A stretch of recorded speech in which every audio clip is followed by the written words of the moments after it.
మొన్న అమరావతి భారీ వరదలకి మునిగిపోవడం జరిగింది.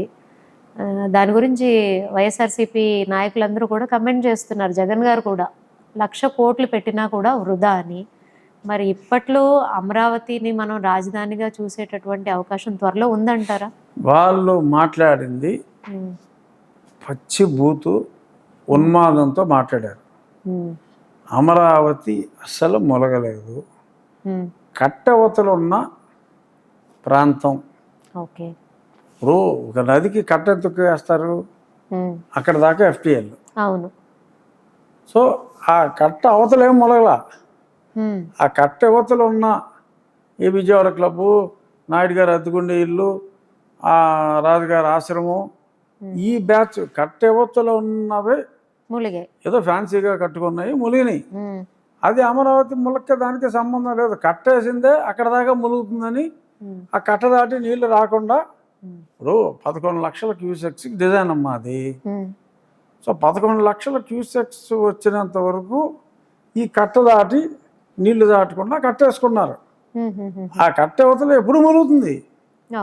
అది అమరావతి ములిగినట్టు కాదు. ములక కోసమే అది దాటి ములక రాకుండా కట్టేశారు. ఇప్పుడు అమరావతిలో ఉన్నదేంటి? ఎక్కడైనా కొంత వాటర్ స్టాగ్నేషన్ అక్కడక్కడ ఉంటే హెవీగా రెయిన్ వచ్చినప్పుడు ఇంకా సిటీ నిర్మాణం, డ్రైనేజీల నిర్మాణం పూర్తి అవ్వలేదు కదా. ఇప్పుడు 80 సెంటీమీటర్లు వాన వచ్చింది. ఆ వాన వచ్చినప్పుడు ఇంక సిటీ నిర్మాణం జరగలే, డ్రైన్లు కట్టలేదు. సో ఒక చోట వచ్చిన డౌన్ పోరు అక్కడ ఆ వాటర్ ఉంటుంది, గ్రాడ్యువల్గా భూమిలోకి ఇంకుతుంది. రేపు సన్న వచ్చిన తర్వాత ఎండుతుంది. ఎందుకంటే డ్రైనేజ్ వ్యవస్థలు కంప్లీట్ అవ్వాల. నీకు పొలం ఉందనుకో, పొలం ఉంటే దానికి ఒక డ్రైన్లు అన్నీ ఉంటాయి. అవన్నీ కూడా చెరిపేశారు. ఇప్పుడు చెరిపేసి మధ్యలో ఆపేశాడు జగన్మోహన్ రెడ్డి. సో పైనుంచి వచ్చిన ఆ నీళ్లు అక్కడ పడినాయి తప్ప ఈ నదిలోంచో ఇంకెక్కడి నుంచో వరదలు లాంటివి ఏమీ రాలా. వీళ్ళు తీసుకున్న పనికిమాలిన తుగ్లక్రేషన్ ఆఫ్ 3 రాజధానిని సమర్థించుకోవడానికి వాళ్ళు పిచ్చి పిచ్చిగా మాట్లాడుతున్నారు తప్ప ఆ కట్ట దాటి రాజధాని కోరు ప్రాంతం 29 గ్రామాల్లో ఎక్కడా ఏమీ లేదు. ఈ కట్టవతలు ఉన్నదే అసలు ఆ రాజధాని కోర్ క్యాపిటల్ 29 గ్రామాల్లో లేదు.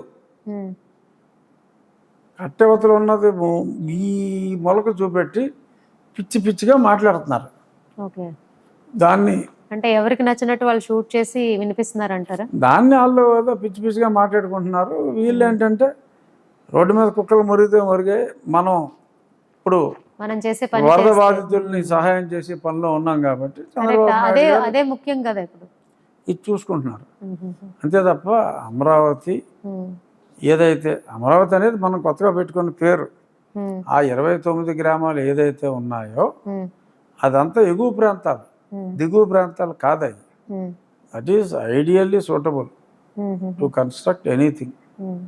సో ఎక్కువ స్థలం అవసరం కాబట్టి ఒక మంచి అందమైన ఒక సిటీ కట్టుకోవాలంటే ముందు స్థలం ఉండాలి కాబట్టి that is the right decision. దాన్ని అది ఇంప్లిమెంట్ అవుతుంది. వీళ్ళు ఏదో పిచ్చిగా మాట్లాడితే అదే పట్టి